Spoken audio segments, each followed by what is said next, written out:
Mes chers amis, il y a une question qui préoccupe beaucoup nos contemporains. Personnellement, on me la pose souvent. La question est la suivante. Comment ça se fait que c'est tellement difficile de trouver le conjoint qui nous correspond? Il y a tellement de jeunes hommes qui cherchent à se marier, tellement de jeunes filles. C'est pas possible de trouver un jeune homme qui correspond à cette jeune fille et de les marier. Et pourtant, on voit tellement de jeunes hommes, tellement de jeunes filles, qui durant des années entières cherchent à se marier. Mais il n'y a rien du tout. Ils ne trouvent pas. Comment expliquer une telle chose? Généralement, l'explication qu'on donne, et qui est extrêmement vraie, le Rav Steinman, j'ai entendu une fois donner cette explication-là, et avertir les jeunes célibataires en leur disant « il faut arrêter d'être tellement exigeant ». Vous les jeunes hommes, arrêtez d'être tellement exigeants, arrêtez de vouloir une top modèle, qui en plus est religieuse, qui visiblement a fait échouva un jour dans sa vie. Mesdames, arrêtez de vouloir un homme extrêmement riche, extrêmement beau, extrêmement fort, qui a forcément telle et telle taille, qui a forcément tel et tel niveau d'intelligence. Arrêtez. Arrêtez d'être tellement exigeants. Si on était moins exigeants, disait le Rav Steinman, on aurait beaucoup moins de difficultés à trouver l'âme sœur qui nous convient. Et c'est vrai. Récemment, j'ai entendu une jeune fille qui m'a téléphoné, une jeune fille extrêmement religieuse, qui me dit, voilà, j'avais un chidour, il y avait un jeune homme qui était très religieux, qui était très intelligent, qui était très investi dans sa pratique, qui était très agréable. C'était un vrai plaisir de discuter avec lui. En plus, il était généreux, il avait beaucoup de qualités, mais j'ai rompu avec lui. Je lui ai dit, pourquoi? Elle me dit, je vais vous dire la vérité. Un jour, il m'a montré un album de photos. Et entre autres, il m'a montré les photos de vacances, où il se trouvait les dernières vacances. Je lui dis d'accord. Elle me dit, figurez-vous, qu'il m'a montré des photos, en plus il n'avait même pas honte de me montrer ces photos, dans lesquelles il était avec des baskets blanches sur ses pieds. Des baskets! Je lui dis, et alors? Elle me dit, mais attends, moi je veux me marier avec un Bachour Yeshiva.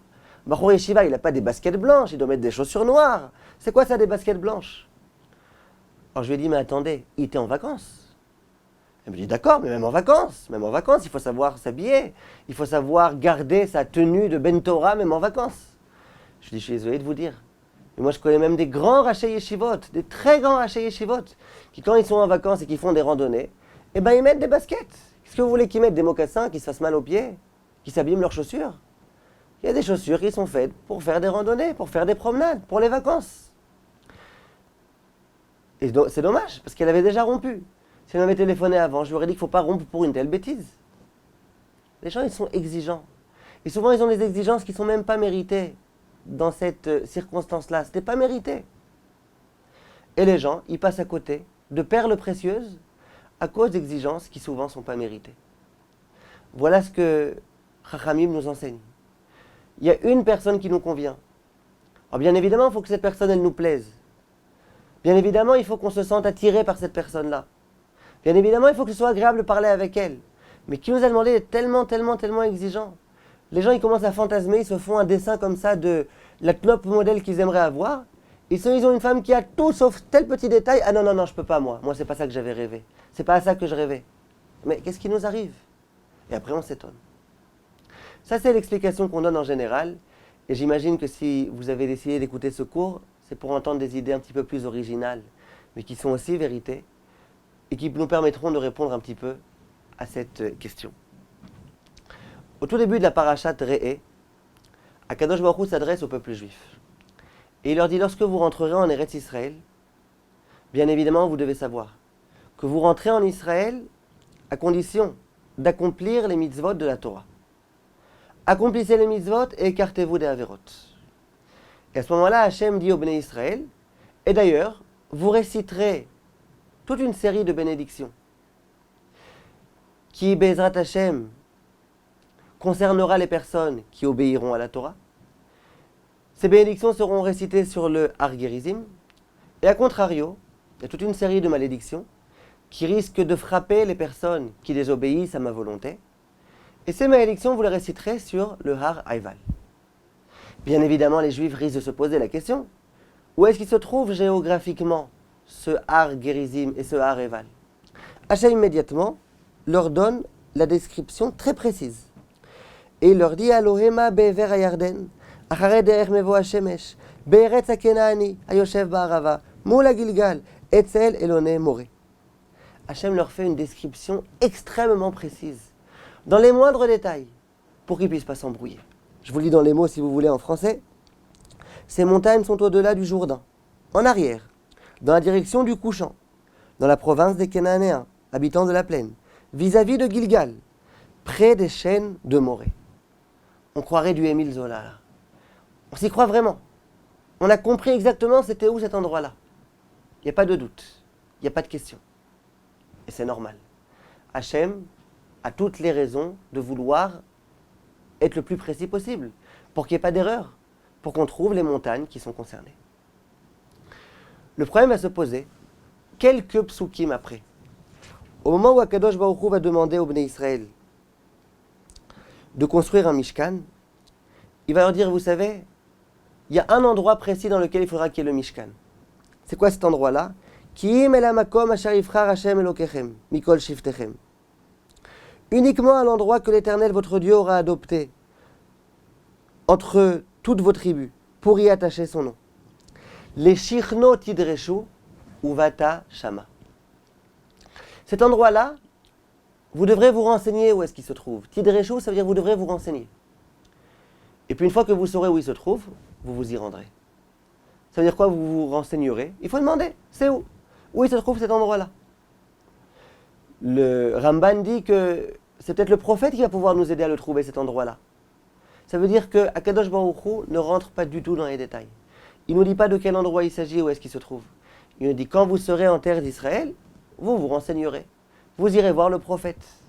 Vous demanderez aux personnes qui se trouvent là-bas dans les alentours, où se trouve cet endroit propre au Mishkan, au lieu dans lequel va se trouver la providence divine.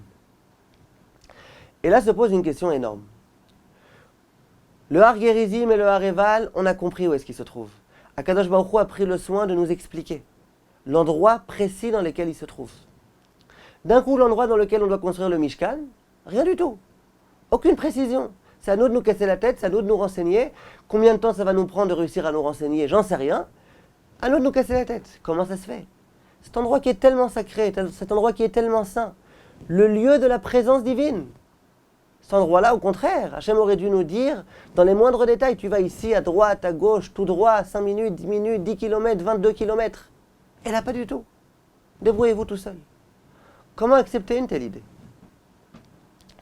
Dit le Rav Baruch Mordechai Ezrachi une idée très belle. Il dit, c'est justement. Lorsque Akadosh Baruch Hu veut nous dire l'endroit dans lequel devront être récités les brachot, les klalot, il n'y a pas de problème. Il nous mâche le travail. Pourquoi pas? Par contre, lorsqu'il va falloir construire le Mishkan, c'est le lieu dans lequel la providence divine va régner. C'est quelque chose de tellement grand, de tellement énorme et gigantesque. Vous imaginez un petit peu? Le lieu dans lequel Akadosh Baruch Hu se trouve particulièrement présent. On ne comprend même pas ce que ça veut dire. Tellement que ça nous échappe, tellement que c'est grand, que c'est beau, que c'est extraordinaire. Construire le Mishkan, c'est accéder à un niveau spirituel extrêmement élevé. Construire le Mishkan, c'est avoir le droit à Hachem présent parmi nous. Pour pouvoir réussir à avoir Hachem présent parmi nous, il faut se donner de la peine. Il faut se fatiguer. Ça ne vient pas comme ça. On ne nous mâche pas le travail. Tu veux accéder, Bezrat Hachem, à cette dimension-là, d'avoir Hachem présent avec toi? N'oublions pas la symbolique. Construction du Mishkan, c'est avoir la possibilité de faire entrer Hachem parmi nous, de vivre avec Hachem au quotidien. Vous imaginez un petit peu? Pour réussir à accéder à ces dimensions tellement grandes, il n'y a pas de magie. Il n'y a pas de solution facile. Il faut se fatiguer. Il faut se donner de la peine. Il faut se poser des questions. Ça va prendre du temps. Ça va nécessiter du labeur de notre part. Mais c'est comme ça qu'on accède. Pour atteindre des dimensions spirituelles, pour réussir à construire de la sainteté, de la Gdusha, il faut se donner de la peine. Il faut se fatiguer. Et c'est comme ça qu'on arrive à ces dimensions-là. Dit le Rav Ezrachi, c'est exactement ce qui se passe au sujet du mariage. On sait que lorsqu'un homme et une femme décident de se marier, et lorsqu'ils entrent sous le dé nuptial, et ensuite, ils vont construire un foyer. Ce foyer-là, ça va être le lieu dans lequel Akadosh Baruch Hu va résider. Ça va être un Mishkan. Chachamim le disent explicitement. Au sein d'un couple de Torah, il y a Akadosh Baruch Hu qui se trouve présent. Shrina Shruya Benehem. La providence divine se trouve au quotidien, en permanence, au sein de ce couple. Ce n'est pas donc une chose anodine.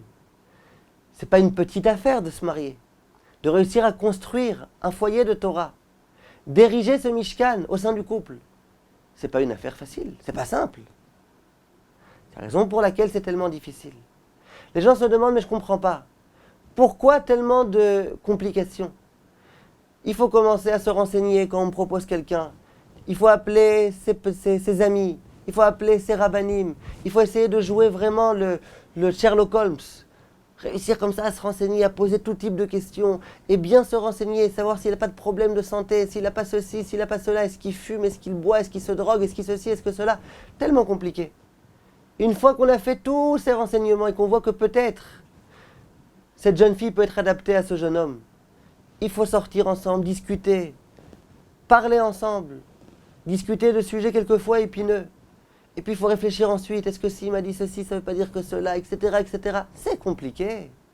Et quand ensuite, au bout de quelques rencontres, on dit, allez, c'est bon, on se convient, elle me plaît, il me plaît, on est fait pour être ensemble. Ensuite, il y a la famille qui va venir entrer en ligne de compte. Est-ce qu'ils sont prêts au mariage? Est-ce qu'ils acceptent? Est-ce qu'ils sont d'accord? Est-ce qu'ils vont aider? Est-ce qu'ils ne vont pas aider? Est-ce qu'ils sont d'accord de payer un petit peu le mariage, etc. Ouh, combien c'est compliqué de réussir à se marier. Pourquoi tellement compliqué? Ça n'aurait pas été plus simple que Hachem dise à chaque jeune homme, tu sais, la jeune fille qui t'est destinée, c'est mademoiselle. Tu sais, mademoiselle, le jeune homme qui t'est destiné, c'est un tel, Rabbi Makhlouf. Ça n'aurait pas été plus simple. Dit le Rav Ezrachi, ça aurait été bien sûr beaucoup plus simple. Mais c'est pas comme ça qu'on arrive à des dimensions spirituelles de Hashraat Hashrina. Pour accéder à Hashraat Hashrina, ça prend du temps. Il faut se casser la tête. Il faut se poser des questions. Il faut se renseigner. Et c'est de cette façon-là qu'on peut accéder à ces dimensions spirituelles. Hashraat Hashrina, ça prend du temps. Hashraat Hashrina, c'est une prise de tête. C'est un casse-tête. Il faut poser des questions, il faut se renseigner, il faut réfléchir. Il faut prier. Que monsieur prie suffisamment, que madame prie suffisamment, que les parents du khatan et de la kala prient suffisamment. Quand il y a tout cela qui se réunit, qui s'adjoint, alors finalement Hachem dit, bon allez c'est bon. On peut, Bezrat Hachem, réussir à fonder quelque chose. Et c'est là que d'un coup, on trouve l'âme sœur qui nous convient. Ça a été difficile. Il a fallu faire des efforts, comme le Mishkan. Pour le Mishkan, on ne mâche pas le travail. Vous voulez savoir c'est où le Mishkan? Posez des questions, allez voir le prophète, renseignez-vous, ici, là-bas, cassez-vous la tête. Parce que c'est comme ça qu'on peut arriver à des dimensions spirituelles. Le Khatam Sofer dit que quelquefois il y a des couples qui ont du mal à avoir des enfants. Pendant plusieurs années, ils ont beau prier, ils n'arrivent pas à avoir d'enfants. Comment ça se fait?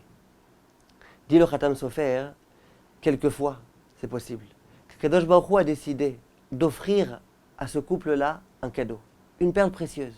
Lequel? Un bébé investi d'une neshama particulièrement élevée, particulièrement grande. Simplement, dès lors qu'il s'agit de mettre au monde une neshama tellement grande, vous imaginez combien le Satan travaille dur auprès d'Hachem. Combien il essaye d'empêcher ça. Et il essaye d'empêcher, et il essaye. Quelquefois, il y a une fausse couche, une autre fausse couche. Il essaye d'empêcher. Jusqu'au moment où il ne peut plus. Jusqu'au moment où le moment arrive, et là, il ne peut plus. Et à ce moment-là, il y a un bébé qui naît. C'est comme ça. Quand on veut accéder à des choses grandes, eh bien, quelquefois, ça prend du temps. Quelquefois, il faut prier, prier, encore prier. Et tellement de prières, jusqu'à ce que finalement, le Satan ne puisse plus rien faire et qu'on puisse accéder à ces dimensions-là. La mère du Rav Eliashiv, ça lui a pris, si je me souviens bien, 19 ans pour réussir à avoir ce bébé. Pendant 19 ans, elle a prié, prié, prié. Elle n'a pas réussi à avoir d'enfant. Au bout de 19 ans, regardez qui est venu au monde. Un homme qui va finalement devenir le grand de la génération. Parce que ne croyez pas, pour réussir à accéder à des dimensions spirituelles, il faut construire. Et construire, ça prend du temps. Un bébé comme Rav Eliashiv, ça se construit avec 19 ans de prière, 19 ans d'attente, 19 ans d'aspiration, 19 ans de pleurs. C'est comme ça que ça se construit. Un Mishkan, on veut le construire, il faut se renseigner. On veut construire un couple, il faut se renseigner. Il faut se fatiguer, il faut prier, il faut attendre un petit peu. Et c'est comme ça que finalement on peut accéder. C'est pour ça que quand quelquefois, alors qu'on n'est pas exigeant, on voit qu'il y a visiblement quelque chose qui freine. Il faut savoir que visiblement, c'est qu'on va bientôt réussir à fonder quelque chose de gigantesque. Et plus c'est gigantesque, plus il faut de la préparation, plus il faut des prières, plus il faut quelquefois se fatiguer et attendre pour pouvoir y accéder. Plus le Satan sait qu'on va aller construire quelque chose de grand, plus il va se mêler. Mais nous, ça ne nous inquiète pas, parce qu'on continue à prier, on continue à garder notre foi en Akadosh Baruch Hu. Et ça viendra, Bezrat Hashem. Dans le même ordre d'idée, il est écrit dans la Gemara, Masechet Megillah. Celui qui veut devenir un Talmid Chacham, il doit se fatiguer. Il doit s'investir dans son étude. Si un jour on rencontre un homme qui nous dit Lo yagati umatsati, moi je suis devenu un grand Talmid Chacham sans me donner de peine, sans étudier avec tellement d'assiduité, sans labeur, celui-là il ne faut pas qu'on le croie. Visiblement c'est que ce n'est pas du tout un Talmid Chacham. Si par contre on rencontre quelqu'un qui dit moi yagati, je me suis fatigué, et c'est grâce à ça que j'ai réussi à accéder à des niveaux spirituels, à une connaissance en Torah, celui-là on peut le croire. Parce qu'il n'y a pas de secret. Il n'y a pas de formule magique. Abricadabran, et puis d'un coup on devient Talmid Chacham. C'est pas comme ça que ça marche. Pour devenir Talmid Chacham, pour accéder à des dimensions spirituelles, il faut se donner de la peine. Il faut poser des questions. Il faut se fatiguer. Il faut attendre. Il faut prier. Et c'est comme ça qu'on arrive. C'est comme ça dans tous les domaines de la vie. On veut avancer, on veut progresser, on y arrivera, Bezrat Hashem. Mais à une condition. Il faut s'investir, il faut se fatiguer, il faut prier, il ne faut pas baisser les bras face à toute petite difficulté. Voilà ce que la paracha de Re'eh a été capable de nous enseigner. Kol tov, mes chers amis, et à très bientôt, et surtout, Besorot Tovot, que toutes les personnes célibataires qui ont entendu ce cours, qu'elles se renforcent, Bezrat Hashem, en tfila, qu'elles essayent de ne pas être trop exigeantes, qu'elles demandent conseil à leur Rav pour savoir comment trouver l'âme sœur qu'elles attendent depuis tellement d'années, et Bezrat Hashem, rapidement, cette année qu'elles la trouvent. Tous mes chers amis, et à très bientôt.